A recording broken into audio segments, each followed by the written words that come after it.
Assalamualaikum warahmatullahi wabarakatuh, Ibu.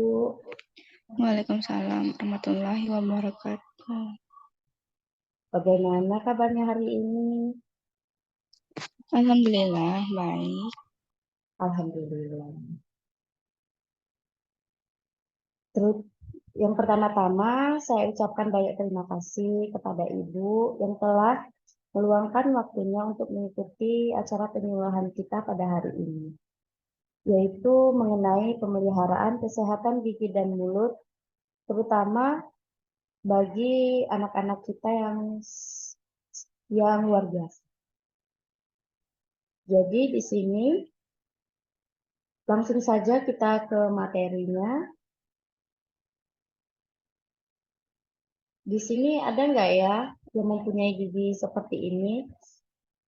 Dan ini adalah contoh gambar gigi yang rusak, di mana giginya sudah keropos, mudah patah, banyak karang gigi, gusi berdarah, dan sakit. Jadi di sini tentu tidak nyaman bukan untuk kita makan, minum,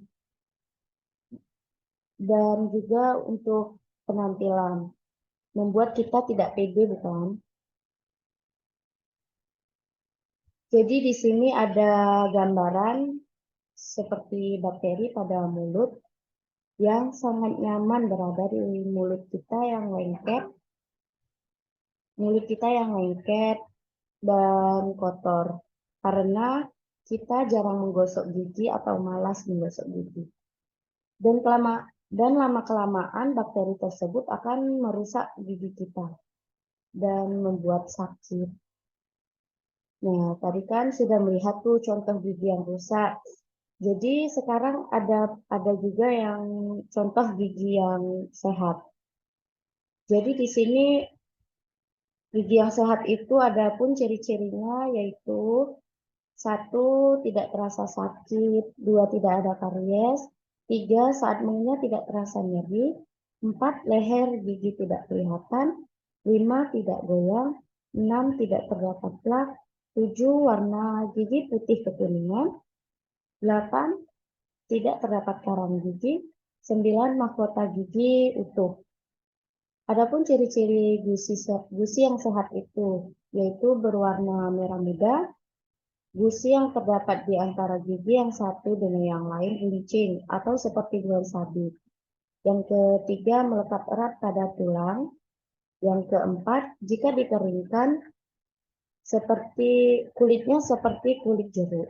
Dan yang kelima tidak merasakan sakit. Jadi di sini mengapa ya bagi kita memelihara kesehatan gigi itu penting? Sangat penting.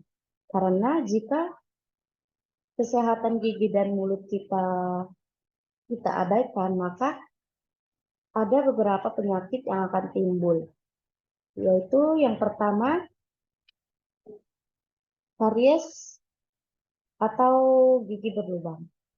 Di mana gigi berlubang ini kondisi gigi yang rusak akibat terputusnya lapisan terluar gigi atau enamel yang kami sebut di dalam kesehatan gigi.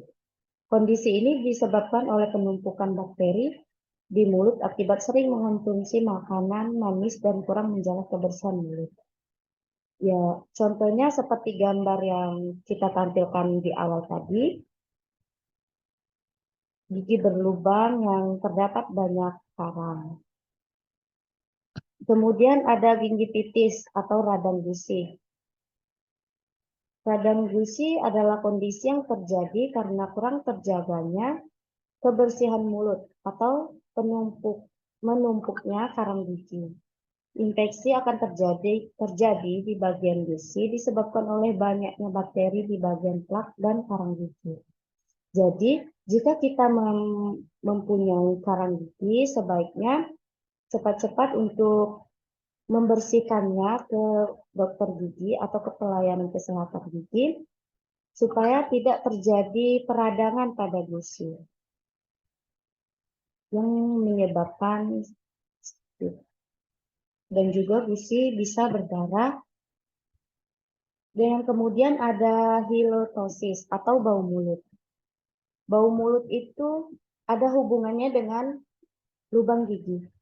Karena pada gigi yang berlubang, biasanya terdapat sisa makanan yang membusuk. Itu yang membuat mulut menjadi bau. Dan yang keempat, yaitu ada karang gigi. Karang gigi merupakan lapisan seperti kotoran yang mengeras di gigi. Karang gigi sulit dihilangkan meski telah dibersihkan atau disikat berulang kali. Oleh sebab itu, penanganannya harus dilakukan oleh dokter gigi. Kemudian yang kelima, ada pulpitis atau peradangan pada pulpa gigi, yaitu saluran akar gigi yang berisi saraf dan pembuluh darah. Kondisi ini dapat menimbulkan gejala berupa sakit gigi parah, bau mulut, serta nyeri saat mengonsumsi makanan dan minuman yang manis, dingin, ataupun panas. Dan yang sangat umum terjadi yaitu sariawan. Tentu kita semua pernah merasakan sariawan, ya kan ibu-ibu? Jadi pasti sariawan itu sangat mengganggu ketika kita makan, minum, berbicara, dan lain-lain. Jadi tindakan apa ya yang harus kita lakukan dari penyakit-penyakit yang sudah kita bahas tadi? Jadi di sini yang pertama, kita harus membiasakan diri untuk menyikat gigi minimal 2 kali sehari, pagi setelah sarapan dan malam sebelum tidur.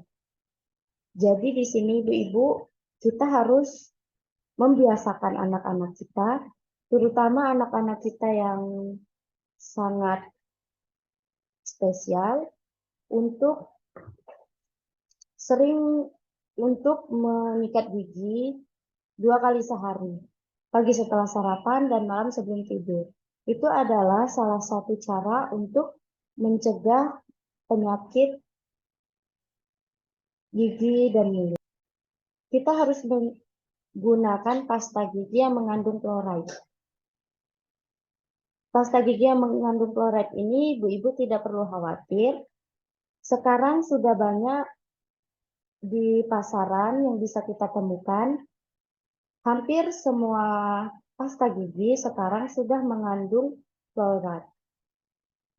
Di mana kita bisa melihatnya di komposisinya yang sudah memenuhi kebutuhan kita. Kurangi makan makanan dan minuman yang manis dan makanan yang lengket. Makanan yang lengket itu seperti permen, coklat, es krim, dan lain-lain. Jadi sebenarnya makanan semua itu boleh untuk anak-anak kita konsumsi. Tetapi kita sebagai orang tua, kita harus menjaga kesehatan gigi dan mulut anak kita dengan membatasi anak-anak kita untuk mengonsumsi semua itu. Karena demi kebaikan mereka juga.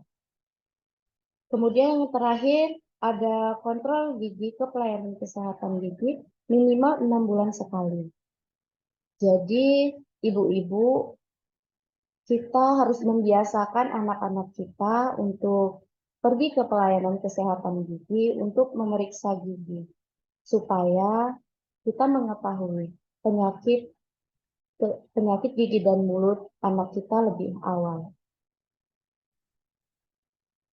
Kita bisa mengajak anak-anak kita ke pelayanan kesehatan gigi mulai dari gigi susu anak tumbuh, di mana di sana gigi anak harus dijaga supaya tidak menimbulkan penyakit. Baiklah ibu-ibu, selesai sudah materi yang telah saya sampaikan. Apabila ibu-ibu terdapat hal yang belum mengerti ataupun ingin ditanyakan, Saya persilahkan. Izin bertanya, Ibu. Iya, JJ. Bu, tadi kan sesuai yang Ibu jelaskan, saya ingin mengetahui nih, Bu, cara mengatasi bau mulut. Jadi, cara mengatasi bau mulut itu, yang pertama kita harus menyikat gigi secara rutin, yaitu pagi setelah sarapan dan malam sebelum tidur. Dan ketika kita menggosok gigi, tidak lupa juga lidah kita gosokkan juga secara halus dengan arah keluar. Dan selanjutnya membersihkan sela-sela gigi dengan menggunakan benang gigi. Yang keempat, berkumur-kumur dengan obat kumur. Yang kelima, mengunyah permen karet. Mengunyah permen karet ini untuk mencegah mulut kering yang dapat menimbulkan bau mulut. Kunyahlah permen karet yang tidak mengandung gula. Mengunyah permen karet diketahui dapat merangsang produksi air liur. Yang keenam, memperbanyak minum air putih. Yang ketujuh, memeriksa gigi ke dokter gigi secara rutin, minimal 6 bulan sekali.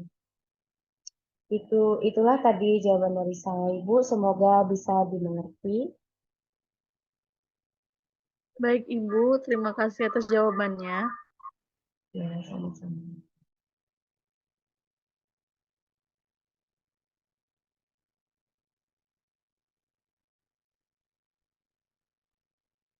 Baiklah Ibu-Ibu, sekian pemaparan dari saya. Semoga menambah wawasan dan ilmu untuk Ibu-Ibu dalam menjaga kesehatan gigi dan mulut bagi Ibu-Ibu dan anak-anaknya juga. Di sini saya akhiri dengan lebih dan kurang saya mohon maaf. Saya akhiri. Wassalamualaikum warahmatullahi wabarakatuh.